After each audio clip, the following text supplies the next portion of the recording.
vocês, que bom. Gente, hoje eu vim ensinar uma receita maluca, mas é bem legal. Eu vim ensinar hoje o cubo de iogurte. É igual ao cubo de gelo, mas é só com receita de iogurte. O que vocês vão precisar? De uma forminha de gelo, né? Claro. Uma forminha normal de gelo. E para não desperdiçar o gelo, a gente bota ele dentro de um copo.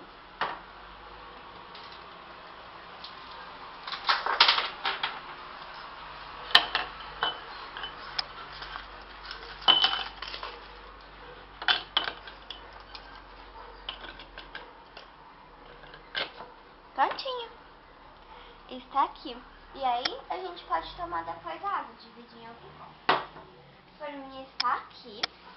Vou lavar.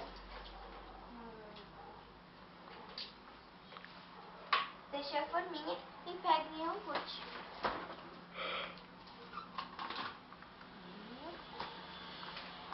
E preencho.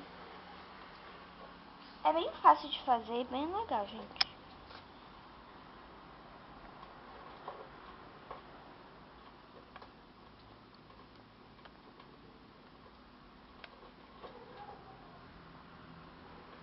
Pronto.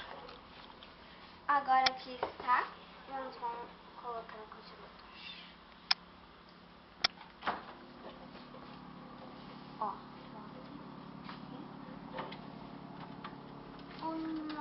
O meu congelador é bem rápido e vai bem rapidinho. Então vai fazer muito rápido.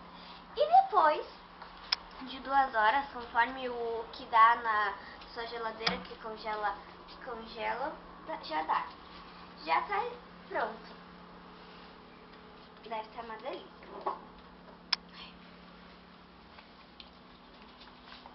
O iogurte não dá pra tirar. Tá fácil? Uhum. Minha irmã vai fazer, gente, porque eu não consigo.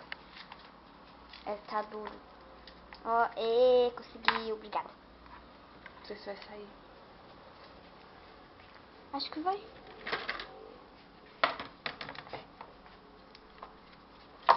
É, gente, tá difícil, porque eu não sei.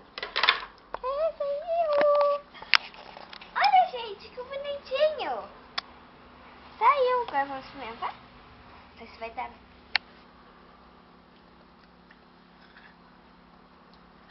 Já. Bom. Delícia. Gente, dá pra botar na água um cubo de iogurte, né? Então, caso vocês tenham trazido do supermercado, seja mole não, assim, não esteja gelado, vocês podem já fazer e botar, né? É bem legal. E se vocês a geladeira não é muito boa, alguma coisa assim, dá pra botar e fica bem geladinho. Bom. Bom, gente, a receita foi essa. Espero que vocês tenham gostado. Se gostaram, deixem o meu direito como não gostei. Comentem aqui se vocês já fizeram, se não fizeram, façam e digam. Um beijo e até as próximas receitas. E também vai ter receitas da minha irmã me ensinando a fazer coisas. Fiquem esperando.